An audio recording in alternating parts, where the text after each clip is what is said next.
afternoon, ladies and gentlemen. Minister MEC Maile, ambassadors present here, captains of industry, our grand artists, all protocols observed. We sit among greatness here.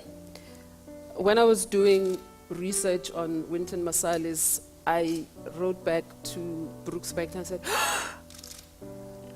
his CV is so extensive. What am I supposed to do with all this information?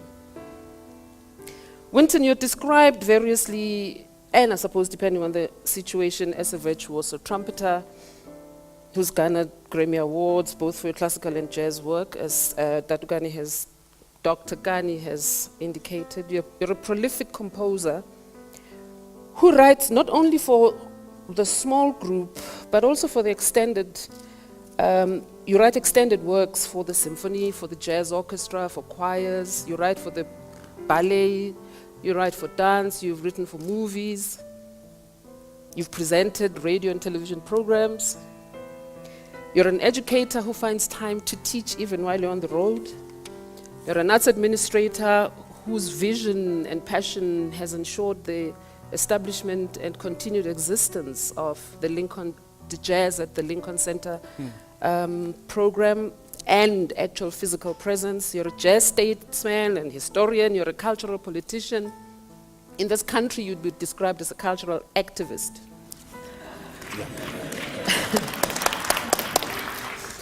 You're a genius who's been recognized with 30 honorary doctorates from institutions such as Boston, Princeton, Yale, Harvard, and New York, just to mention a few.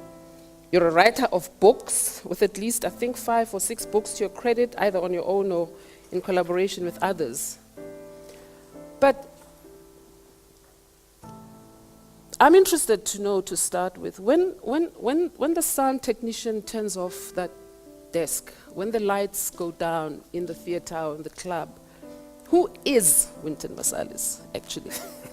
Who is this person that we are all so gaga about, that we love, whose music we love, and we fall in love with him as we meet him like, oh my word, he is actually here. Who is this person, actually? You don't know? Oh. Okay, somebody help me ask the question differently. I don't know.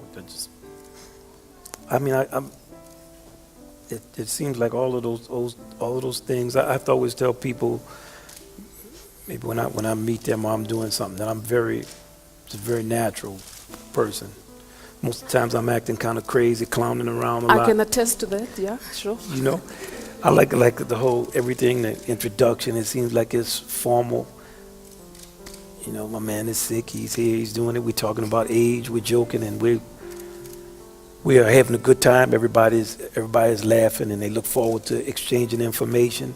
And I'm a very just local person, and I always say that one of my greatest achievements is to not to have driven my kids crazy. So, I'm like, I joke around a lot when I'm at home, and I'm fiery too. I get mad. I have a swing of emotion. I just do what we all do. You know, I'm very, very natural and basic. I work a lot on music. I love doing it, but I play and clown around a lot too. Talking about not driving your kids crazy, do you think you drove your parents crazy? No. You're the second of 6 siblings. What was it like growing up in the Marsalis family, where so many of your siblings have ended up in music? Your father, your parents. Who were they? Who are they? What are they to you? Are you who you are today because you felt you needed to make it up to them and be good at what you do because of what they taught you to do, or you always knew you were going to be what you are today and who you are today? Well, I don't know what I knew, but with my parents, they were first they were educated, which they were in their. My mother was the first in her family. My father to graduate from college. My mother is very intelligent, but life was very hard for them. And they were young people in the 50s, and they very optimistic about what would happen. This was coming, the civil rights movement in America. And with my father trying to play jazz and be serious about the music, but his life was very difficult. So he had trouble working. It was always the same people checking him out, the same 10 people at the gig. And they worked their relationship out. You know, in America at that time, there was a lot of more freedom and adjustment going on between men and women. The world was changing. A lot had changed in the time of their young adulthood. And they lived a very colorful and difficult life. And they had a lot of kids very early.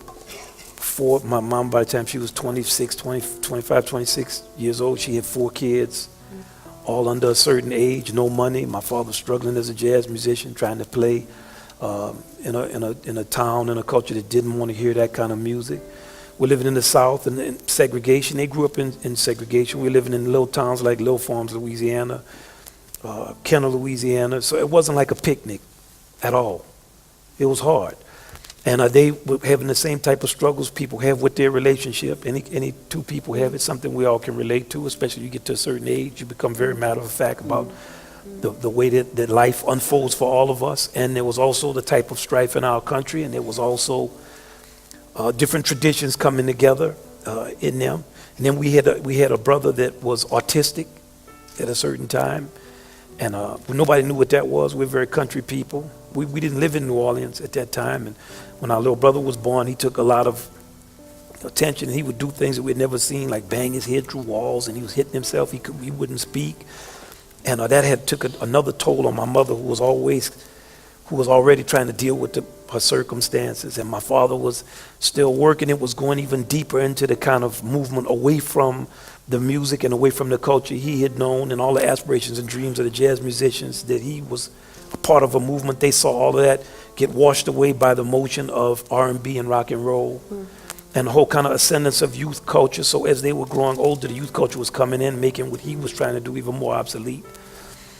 And there were all of these things going on. We were living our lives with kids. We didn't really understand all of this, but we knew that we were not in Disney World.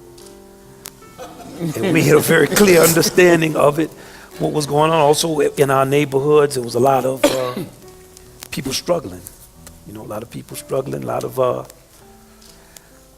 of things going on. But my mother was always, she's very meticulous. She's left-handed. I'm left-handed. I could identify with the struggle that she was having, just dealing with her life, and how she negotiating herself with my father. And even though my father is a musician, and we looked up to him, respected him because of the type of integrity he had, he was not a person who's really touchy-feely, hug on you all the time. Or, you know, he was very much of his generation. Yep. But we knew he loved us, and a lot of the kids I grew up with didn't have fathers. They would want to come sit in my house to see what it was like to have a daddy. And my father was I learned so much from him, just watching him, and how he would say he treated everybody the same. He was not a person who had a hierarchical way of the world. He was a lot of integrity and study, practiced a lot.